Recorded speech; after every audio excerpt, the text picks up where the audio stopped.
भगवानगढ़ गांव में एक विचित्र और सबसे अनोखा चित्रकार रहता था। वो जो भी चित्रकारी कर देता था वो घटना असल में घट जाती थी। एक रोज गांव में सूखा पड़ गया।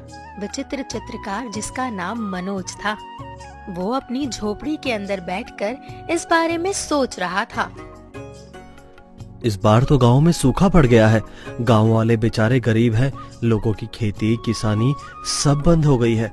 अगर समय से बारिश ना हुई तो किसानों की साल भर की मेहनत बर्बाद हो जाएगी। मुझे कुछ करना चाहिए। मनोज ने अपना बक्सा खोला। उस बक्से में एक लाल और पीले रंग का चमकता हुआ ब्रश था। आज मैं पहली बार अपने पूरे गांव की चित्रकारी करने जा रहा हूँ, लेकिन इसके लिए मुझे अपनी झोपड़ी के बाहर जाना होगा। पहले देख लूं बाहर आसपास कोई है तो नहीं। मनोज ने बाहर निकलकर देखा तो कड़ी धूप थी। दोपहर का वक्त था, इसलिए वहां आसपास कोई भी नहीं दिखाई दे रहा था। ये वक्त अच्छा है, आसपास कोई नहीं है। यहीं पर अपनी चित्रकारी शुरू कर देता हूँ। मनोज ने घर के बाहर ही कुर्सी डाली और गांव को देख देख कर उस गांव का बिल्कुल असली चित्र बनाने लगा। आसमान में नीले बादल थे, लेकिन चित्रकार मनोज ने उन बादलों का रंग काला कर दिया और उन काले बादलों से घनघोर बारिश की चित्रकारी कर दी। कुछ ही देर बाद पूरा चित्र बनकर तैयार हो गया। कितना प्यारा गांव लग रहा है मेरा।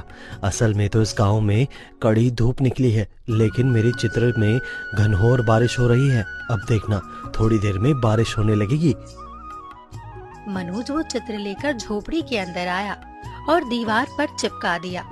थोड़ी ही देर बाद अचानक आसमान में बादल गरजने लगे।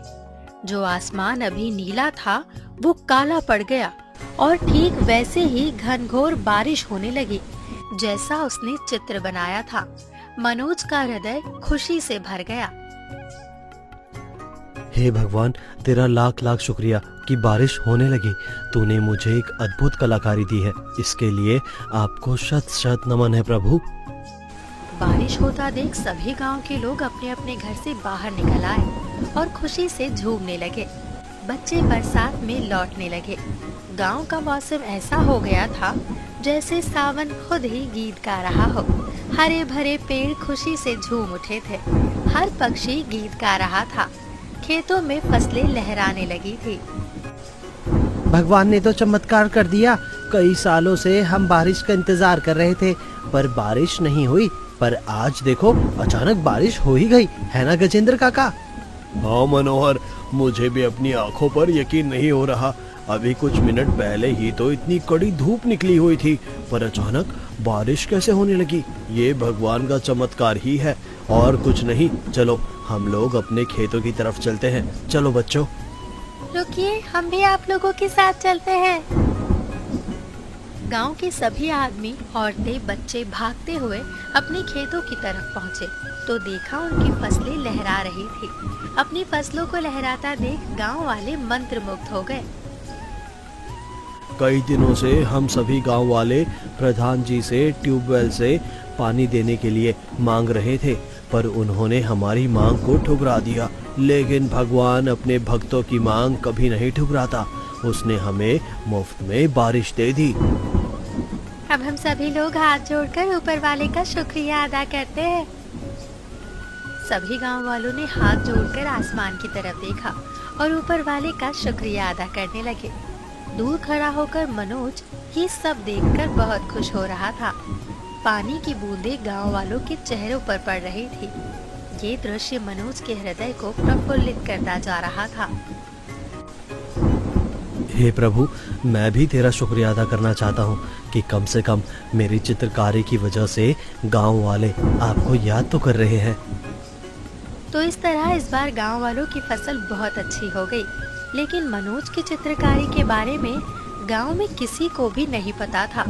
उसे डर था कि अगर किसी को इस बारे में पता चल गया तो लोग उसका फायदा उठाएंगे। वहीं दूसरी तरफ गांव का प्रधान अपने आदमियों से कुछ बात कर रहा था। मुनीम, तुमने तो कहा था कि ये गांव वाले हमसे भीख मांगेंगे। अगर हम उनकी फसल की सिंचाई में उनकी मदद नहीं करेंगे तो मजबूरन वो लोग अपने खेत हमारे नाम कर देंगे, लेकिन ऐसा तो कुछ हुआ ही नहीं। प्रधान जी पता नहीं ये कमबख्त बारिश क्यों होने लगी। सारी गलती इस बारिश की है। अगर टाइम पर बारिश ना होती तो गांव वाले बर्बाद हो जाते और अपने खेत मजबूरन आपके नाम कर देते। खैर, ऐसे ही दिन बीत रहे थे। फिर एक रोज गांव के रहने वाले गजोधर काका की बेटी की शादी तय हुई, लेकिन लड़के वालों ने दहेज की मांग रख दी। देखो गजोधर, मुझे अच्छी तरह पता है कि तुम्हारी बेटी से शादी करने के लिए बहुत सारे लोगों ने मना कर दिया है, क्योंकि तुम लोग बहुत गरीब हो। लेकिन मैं अपनी बेटी की शादी तुम्हारी बेटी के साथ करने के लिए तैयार हूँ, पर तुम्हें हमें मुंह मांगा दहेज देना पड़ेगा, वरना जिंदगी भर तुम्हारी बेटी कुंवारी बैठी रहेगी। ऐसा मत बोलिए संजय जी, अभी विवाह को वक्त है, तब तक मैं दहेज का इंतजाम कर लूंगा। कृपया करके शादी तोड़ने का ख्याल भी अपने दिमाग से हटा दीजिए। ठीक है। इतना बोलकर संजय वहाँ से चला गया। अब गजोधर बेचारा परेशान रहने लगा। तभी उसके पास गांव का एक आदमी मनोहर आ गया। अरे भाई गजोधर, मुझे पता है कि तुम क्यों परेशान हो। भाई, शादी करोगे तो थोड़ा बहुत दहेज तो देना ही पड़ेगा। इसमें लड़के वालों की कोई गलती नहीं है। ऐसा करो, तुम प्रधान जी से जाकर कुछ मदद मांग लो, वो तुम्हारी मदद जरूर करेंगे। शायद तुम सही कह रहे हो मनोहर। तभी वहाँ से मनोज गुजर रहा था। उसने उनकी बातें सुन ली, लेकिन उसने कुछ कहा नहीं। खैर, शाम को गजोधर प्रधान जी के सामने गिड़गिड़ाने लगा। गजोधर, तुम हमारे गांव के हो, हम तुम्हारी मदद जरूर करेंगे, लेकिन गारंटी के तौर पर तुम्हें अपने खेत हमारे पास गिरवी रखने पड़ेंगे। अगर 6 महीने के अंदर तुमने पैसे ना लौटाए तो तुम्हारे खेत मेरे नाम पर हो जाएंगे। मंजूर हो तो बताओ। मुझे सब मंजूर है प्रधान जी, बस मेरी बेटी की किसी तरह शादी हो जाए। फिर अगर आपका पैसा लौटाने के लिए मुझे खुद को बेचना भी पड़ेगा तो भी मैं तैयार हूँ। मुनीम जी ने कागजों पर गजोधर के साइन ले लिए और उसे पैसा दे दिया। गजोधर ने अपनी बेटी की शादी तो धूमधाम से कर दी, लेकिन कुछ ही दिनों बाद प्रधान के आदमी गजोधर के खेत की फसल काटने लगे। तभी वहाँ से गजोधर गुजरा। ये आप लोग क्या कह रहे हैं? मेरी फसलें आप लोग क्यों काट रहे हैं? ये तुम्हारे खेत नहीं रहे गजोधर। तुमने कागजों पर साइन करके ये खेत प्रधान जी के नाम कर दिया है। अरे नहीं नहीं, आप लोगों को गलतफहमी हुई है। मैंने तो अपने खेतों को सिर्फ गिरवी रखा था, वो भी 6 महीने के लिए। अगर 6 महीने तक मैं उनके पैसे वापस न करता तब ये खेत उनके नाम पर होता। लगता है तुमने बिना पढ़े ही कागजों पर साइन कर दिए थे। ये कागज देखो, इसमें साफ साफ लिखा है कि ये खेत तुमने प्रधान जी के नाम कर दिए हैं। अब चलो जाओ यहाँ से, यहाँ कुछ भी नहीं बचा है तुम्हारा। गजोधर भागता भागता प्रधान जी की हवेली पहुंचा और अपनी बात बताई, लेकिन प्रधान ने उल्टा उसे ही 100 कोड़े मारे और वहां से भगा दिया। गजोधर रोता रोता बेचारा इधर उधर भटकने लगा और नदी के किनारे जाकर खड़ा हो गया। अब मेरे पास कुछ भी नहीं बचा। मेरा अब इस दुनिया में कोई काम नहीं है। ऊपर वाले, मैं आ रहा हूँ तेरे पास। गजोधर नदी में कूदने जा ही रहा था कि तभी वहाँ पर मनोज आ गया और उसने उसे बचा लिया। अरे गजोधर काका, ये आप क्या करने जा रहे थे? क्यों बचाया तुमने मुझे मनोज बेटा? मेरी तो जिंदगी ही नरक हो गई है, कुछ भी नहीं बचा अब। गजोधर ने सारी बात मनोज को बता दी। आप मेरे साथ मेरे घर चलिए, मैं आपकी समस्या आज ही दूर कर देता हूँ। चलिए मेरे साथ। मनोज गजोधर को अपने साथ अपने घर ले आया। वहाँ पर वो एक चित्रकारी करने लगा जिसमें ढेर सारा धन था। देखते ही देखते अचानक उसने चित्र में नोटों के जितने बंडल बनाए थे वो सारे नोटों के बंडल जादू से बाहर निकल आए। गजोधर हैरान हो गया। काका, वो लो पैसे। इन पैसों से तुम दूसरे खेत खरीद लेना, अपना घर भी बनवा लेना और अपनी जिंदगी सुकून से बिताना। मनोज बेटा, तुम तो एक साधारण इंसान थे, पर ये सब क्या है? कोई चमत्कार आता है क्या तुम्हें?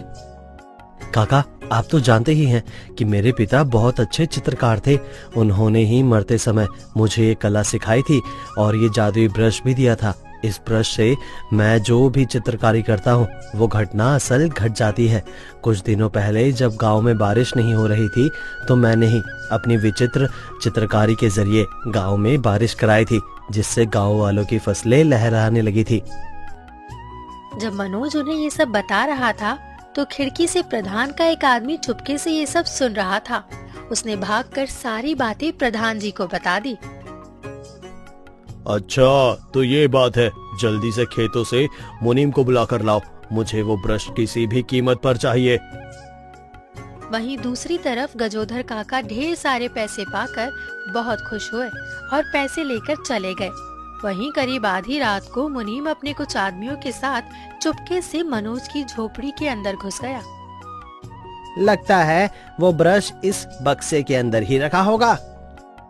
मुनीम ने बक्सा खोला और ब्रश उठाकर वहाँ से भाग गया। ब्रश पाकर प्रधान बहुत खुश हुआ। तभी तो मैं सोचूं, इस गांव में अचानक बारिश कैसे होने लगती है। अचानक से गरीब आदमी इतना अमीर कैसे हो जाता है। अब इस ब्रश से मैं इस गांव पर राज करूंगा, गांव वालों को अपना गुलाम बना दूंगा। प्रधान ने उस ब्रश से चित्रकारी की। उसने चित्र में बनाया कि उसका गांव में बहुत बड़ा महल बन चुका है। गांव के सभी लोग उसके नौकर बन चुके हैं। उसके पास बहुत सारी धन दौलत आ चुकी है। चित्र बनाने के बाद प्रधान उस चित्र को बड़े ही ध्यान से देखने लगा। अब मैं सो जाता हूँ, जब सुबह उठूंगा तब ये सब कुछ मेरा होगा। मेरी दुनिया ही बदल चुकी होगी। सुबह पूरा गांव मेरे पैरों में पड़ा होगा। धीरे धीरे सुबह हो गई। सुबह उठकर मनोज ने देखा उसका बक्सा खुला हुआ पड़ा था और ब्रश भी गायब था। मेरा ब्रश कहाँ गायब हो गया? मैंने तो इस बारे में किसी को बताया भी नहीं था, पर किसने चोरी कर लिया? गजोदर काका? नहीं, गजोदर काका ऐसा नहीं कर सकते। तभी अचानक मनोज की नजर अपने घर के बाहर पड़ी तो देखा कि गांव पूरी तरह से बदल चुका था। मनोज अपनी झोपड़ी के बाहर आ गया। बाहर पक्की सड़कें बनी हुई थी और कच्चे मकान की जगह पक्के मकान बन चुके थे। हर घर के बाहर एक कार खड़ी थी। मनोज हैरान हो गया। ये सब क्या हो गया? मैं अपने ही गांव में हूँ या दुबई आ गया?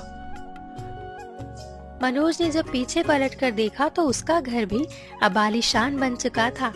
घर के बाहर एक बहुत महंगी कार खड़ी थी और बंगले के बाहर एक नेम प्लेट भी थी जिसमें लिखा था विचित्र चित्रकार मनोज पांडे।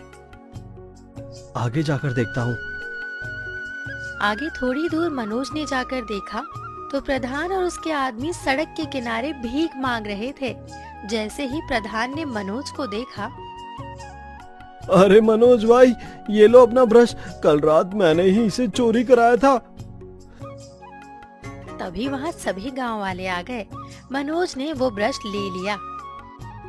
मैंने भी चित्रकारी की, पर मेरे साथ सब उल्टा हो गया। सिर्फ ब्रश चोरी करने से कुछ नहीं होता प्रधान जी। वो विचित्र चित्रकारी सिर्फ मुझे ही आती है। मैं इस चित्रकारी का इस्तेमाल गांव वालों की भलाई के लिए करता था, पर तुमने सिर्फ अपने लालच के लिए इसका इस्तेमाल किया। अब भुगतो।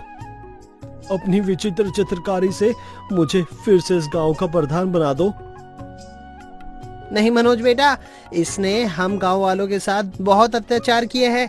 इसके लिए यही सजा ठीक है। ऊपर वाले ने खुद तुम्हें सजा दी है। अब तुम जिंदगी भर इन गांव वालों से भीख मांग कर ही अपनी आगे की जिंदगी बिताओगे। उस दिन के बाद गांव वाले खुशी खुशी अपनी जिंदगी बिताने लगे और गांव वालों ने मनोज को उस गांव का नया प्रधान नियुक्त कर